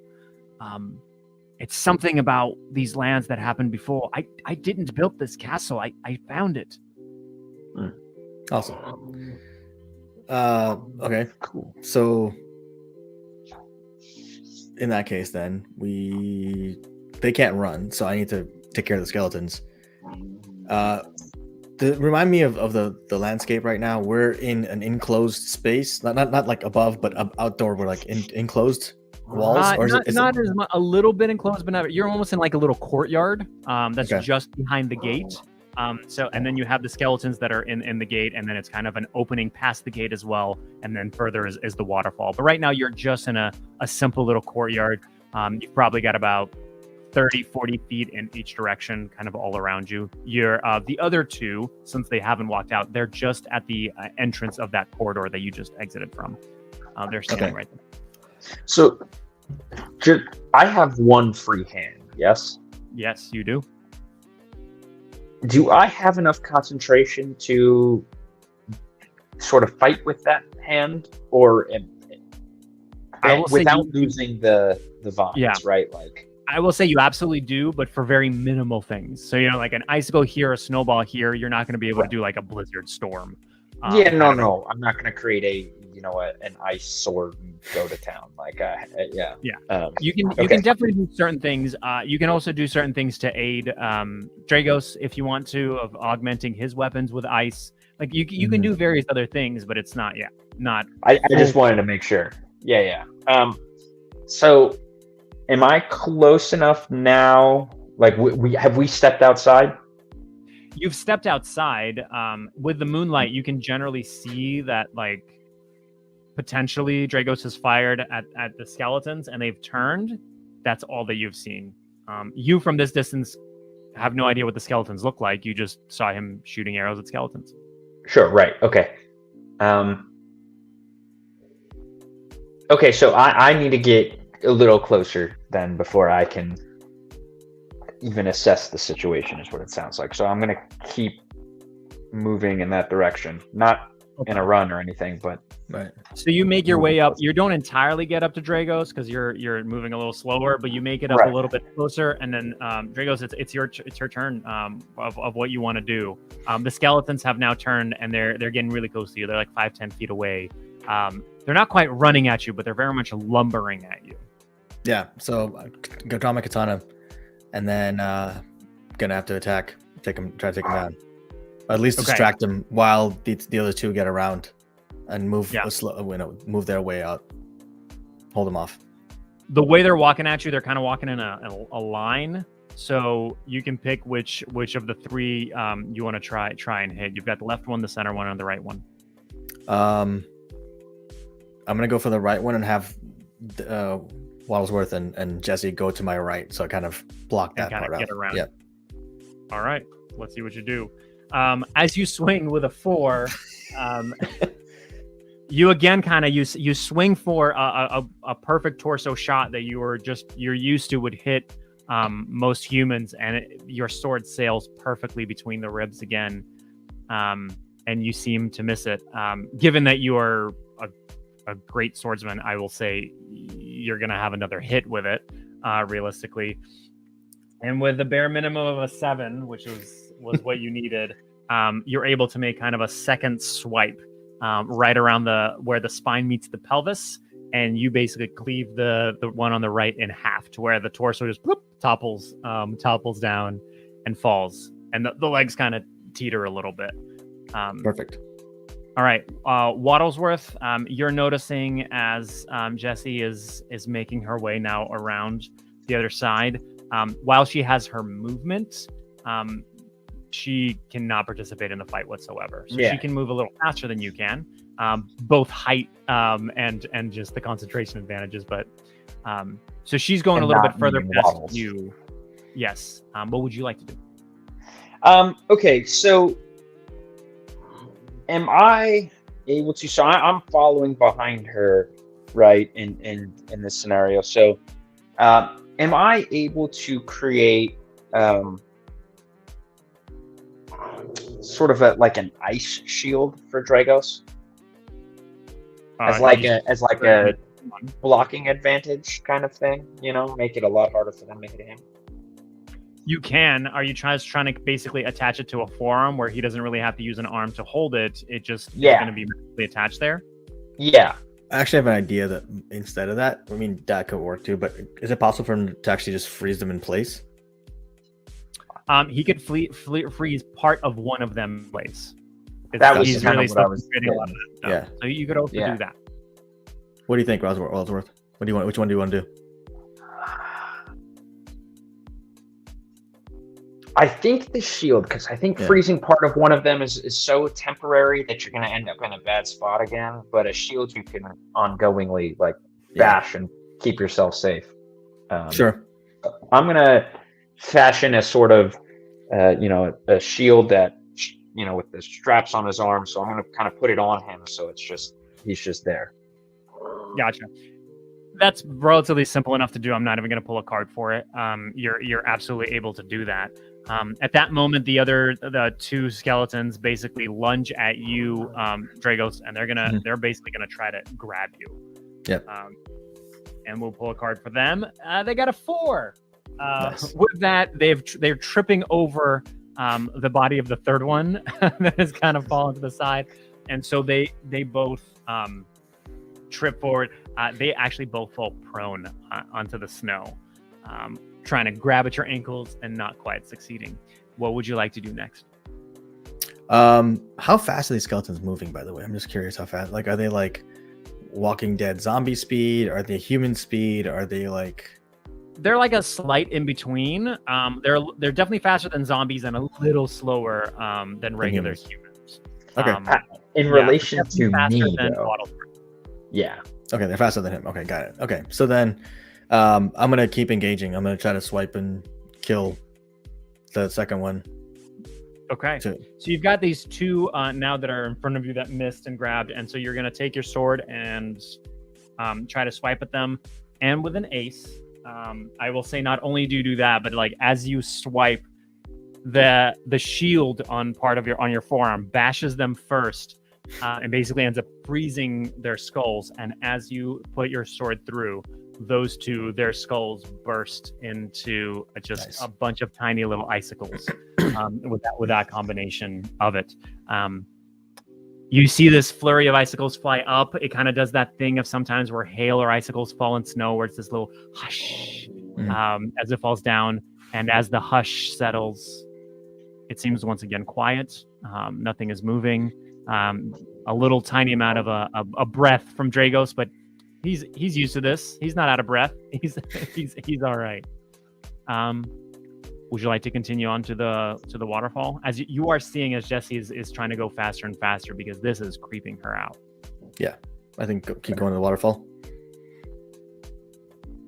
Okay, I'm following her, so yes. fantastic. You make your way to the waterfall, and you kind of stop. And Jessie's looking around at both of you. Do you know how to use this? Yeah, so we The, step the into it. waterfall? Yes. Do you understand how to go down? No. Well, to go up, we have to make ourselves bigger. So maybe to go down, we can make ourselves more aerodynamic and kind of, but we won't fall. We'll just like slowly descend, right? That's the general gist. Yes. And so you see her kind of come out with her arms ever so slightly out. She floats and then she makes herself as vertically thin as possible and starts to descend on down as she's holding the various plants as well. Do you follow? Yes. Yes. All right. You make your way down. You both down the lip as well. You make your way onto the plateau. You come up to the end of the plateau, and she curiously stares at the giant pile of snow that's across the little gap of the plateau, and begins to climb down as best as she can. Do you follow? What would you like to do to climb down the plateau? Ice slide. Okay. I was thinking climbing didn't so well last time for me, so yeah. And I was thinking While I'm a we're- penguin, so I slide on ice pretty well. That's kind of my thing. So Yeah, I would say that even though you have those plants that you're holding, you can easily put those on your back and kind of hold them with your two hands. Exactly. You're going to be sliding on your belly. Yep. I'll say you have no problem doing that, given that you're a penguin. Dragos, this plateau is going to be the end of you potentially, because I'm gonna pull a card to see how well you slide down. Or can I use the platform again to just like hop down? I mean, it's just kind of a giant pile of. It'll be a little too much for you to hop down from that as well. Gotcha. Okay. Because it basically All right. elevated you all the way up to the top. But honestly, with a 7, it is not the most graceful elf slide, but it's there. You might feel it tomorrow morning, a little bit, but it was nothing, nothing too bad. Nice. bumps and bruises. And as you two stand up, one of you perfectly sliding down on your belly, the other one on your ass, and then getting up and looking, you see Jessie as she's standing by the water, and from the water, you see emerging a giant kraken. Of course. I have a picture for this, but I worry that it is going to be utterly terrifying for you.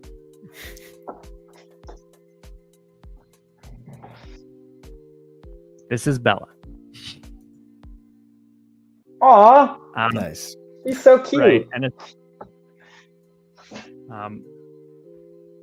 and even though to the eyes of many, potentially a grotesque and terrifying sight, at the same time, you see the movements of the tentacles being very, very calm, very gentle, as one of them gently wraps around some of the plants that Jessie's now giving to them. And she turns to you, Wattlesworth, and says, "Come, she can help get us across."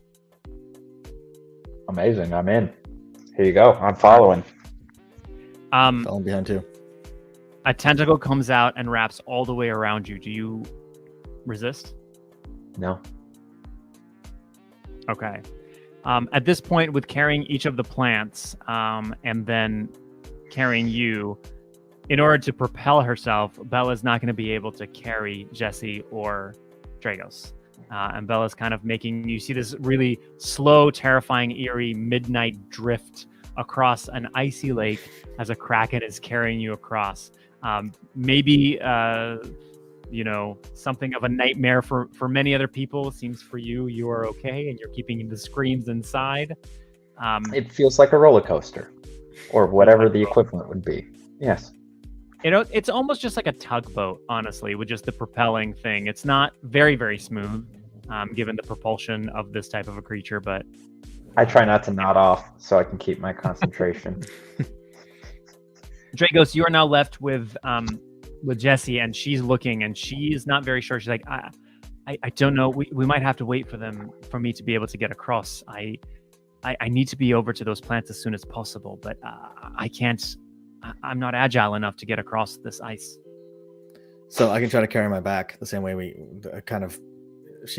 I'm guessing she'd be easier to carry than Sir Wattlesworth, since he's a little bit more penguin-like shape-wise, and she can actually hold on my back. Yes, I will just make it. It's going to be a little bit harder. So the number you have to beat is just going to be a little bit higher. Okay. But you can absolutely do that. That works. I'll tell you right now, if you get above an 8, you're good. So we'll see what happens. You get a jack. Nice. You guys are just getting so lucky with cards today. Yeah, I love it. I do here too. But I'm waiting for, because we only have like 1 4 that we pulled so far. There's 3 more 4s to go. We've only got 1 ace left. You make your way all the way across. You collect everything, and you once again see this kind of little part where Jesse is saying goodbye to Bella. There seems to be no real words, just a small touch of the hand to a touch of the tentacle here. It just takes a few minutes, and you start making your way away. There's almost this lonely, almost like a lonely whale sound, kind of a combination of just that emits from this, as you see almost like a puppy that is being abandoned. Bella has her tentacles over the edge of the water, watching as the three of you are now walking further and further away into the forest now, and away from I'm it. sobbing. Yeah. The puppy image is was getting me. Yeah, right now, so. they got me. Yeah. I'm full on. You have to leave her. And as you're making your way away, you have now successfully taken these plants. You make your way through the forest now to known territory with not a whole lot of dangers. You make your way further and further south with Jessie as she's able to reintroduce a lot of these plants back to where they need to be, and even leave them with some formerly known druids that are able to take better and better care of them as well. You have now successfully convinced her that life does truly come in cycles, something that a druid should understand, and that pure isolation and focusing on the one thing that you always have to do is not really the way to live life. And on that, yeah, you have successfully completed your adventure.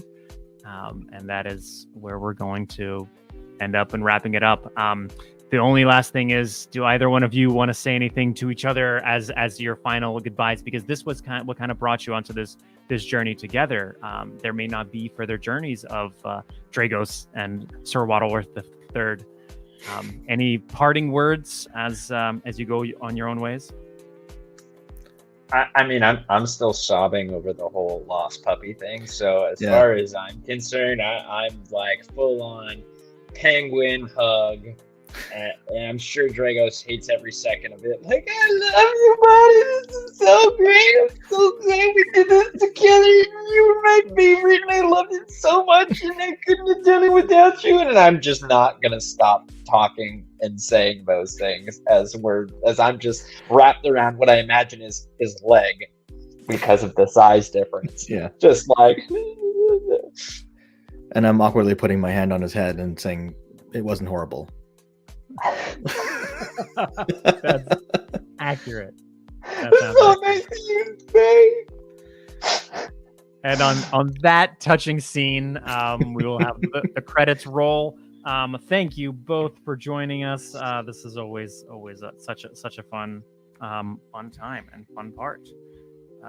And to anybody watching, if you want to be on the show, just leave a comment. Let's see what other unicorn adventures may come. That's you, Taylor Swift. If you're watching, come on, get in on here. And then my life will be complete. Because I know I've succeeded at this show. Yeah. All right. On that, we are